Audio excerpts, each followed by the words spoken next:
नमस्कार, आप देख रहे हैं पब्लिक टीवी। आपके साथ मैं हूं राशि। आइए बढ़ते हैं आज की प्रमुख खबरों की ओर।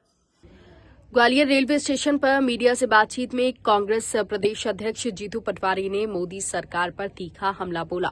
उन्होंने कहा कि ये राहुल गांधी का नहीं बल्कि देश के हर आम नागरिक का मुद्दा है। पटवारी ने आरोप लगाया कि नरेंद्र मोदी की सरकार चोरी के वोट से बनी है। उनका कहना है कि विधानसभा में 1 लाख से अधिक वोट में हेरा फेरी हुई है और चुनाव आयोग बीजेपी के बचाव में लगा हुआ है।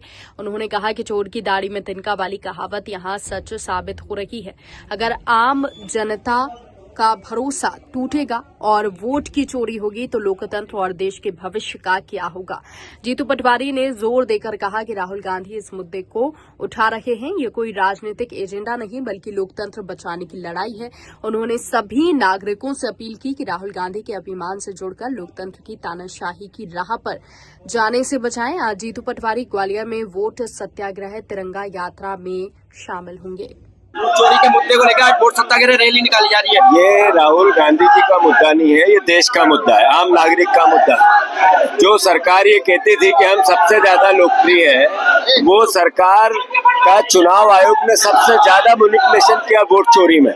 ये देश के सामने मुद्दा है कि वो जो जनप्रतिनिधि चुना, जो जिसको सर्टिफिकेट मिला, वो जनता का चुनाव आया, वोट की चोरी का चुनाव हुआ।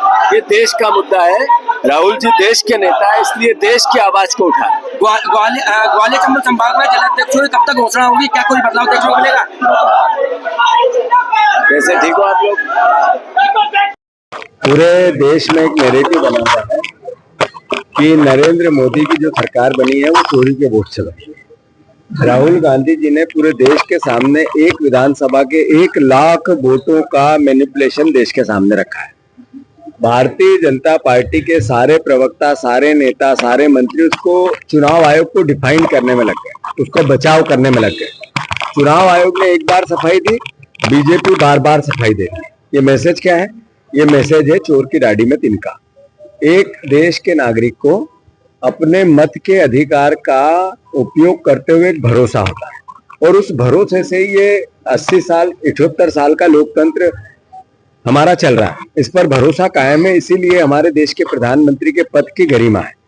जब लोकतंत्र पे से भरोसा हटेगा, वोट की चोरी होगी, तो आम जनता किस तरीके से उस घात को सह पाएगी? फिर देश के लोकतंत्र, भावी लोकतंत्र का क्या होगा, भावी भविष्य का क्या होगा? जो राहुल गांधी जी मुद्दा उठा रहे हैं, ये मुद्दा कोई राजनीतिक मुद्दा नहीं, ये कांग्रेस के लाभ या राहुल जी के लाभ या हानि का विषय नहीं, ये देश के आम नागरिक के भरोसे का विषय है, इस देश के लोकतंत्र के भरोसे का विषय है। ये वोट के मत का एक व्यक्ति एक वोट और अपने जनप्रतिनिधि अपनी सरकार चुनने का जो भरोसा है उसको कायम रखना है। तो फिर राहुल गांधी के अभियान में सबको सम्मिलित होना पड़ेगा। वो किसी पार्टी का, देश का नागरिक हो, किसी राजनीतिक विचारधारा से विश्वास रखता हो, पर वोट के अधिकार की लड़ाई में राजनीति से ऊपर उठकर आप लोगों को, हम लोगों को सोचना पड़ेगा कि हमारे भावी भविष्य को तानाशाही की ओर ले जाना है या लोकतांत्रिक व्यवस्था में रखना है। उसकी लड़ाई 100% है। हमने कल जैसे ही इसके ट्वीट किया है कि हम मध्य प्रदेश के वोट मैनिपुलेशन चोरी हुई उसका खुलासा करेंगे। 4 दिन से वेबसाइट चुनाव आयोग की बंद थी। आज का मुझे पता नहीं, अभी मैंने नहीं खोली, पर 4 दिन लगातार बंद ही। हम कंपैरिजन करके बताते हैं कि ये फिजिकल वेरिफिकेशन है, ये सत्यापन हुआ है भौतिक रूप से, और ये वेबसाइट का हिस्सा है। आज भी इंदौर में बहुत बड़ी खबर छपी है कि एक व्यक्ति के 10 जगह वोट है। भास्कर की एक खबर है, एक अखबार की। तो इसका मतलब है अभी हमने तो चालू ही नहीं किया, अखबार चालू हो रहा है। आप लोगों से भी मेरा आग्रह है कि ये वोट की चोरी से बनी हुई सरकार, वो मध्य प्रदेश की हो चाहे देश की हो, ये इसका अगर हम खुलासा नहीं करेंगे, इसका देश के सामने वस्तु स्थिति नहीं लाएंगे, तो हमारे बच्चों को विधायक चुन के, सरपंच चुन के, पार्षद चुन के नहीं मिलेगा, देश का प्रधानमंत्री चुन के नहीं मिलेगा, तानाशाही से मिलेगा। तो देश को सोचना है कि हमें तानाशाही की ओर जाना है या हमें लोकतांत्रिक व्यवस्था में विश्वास रखना। क्या आज जिलाध्यक्षों के नाम की घोषणा होने वाली है? मैं समझता हूं कि इतने पवित्र भाव से, इतनी पारदर्शिता से, इतने भरोसे से कांग्रेस पार्टी ने कार्यकर्ताओं के हाथ में जो ताकत दी है, उस ताकत का सही तरीके से मूल्यांकन करके पार्टी तय कर रही है। वो आज घोषणा हो कि 4 दिन बाद हो, आज हो या 1 हफ्ते बाद हो, पर न्याय होगा। कहा जा रहा है कि आज हो रही है वैसे, अब वो ये तो मैं टीवी पे बताने से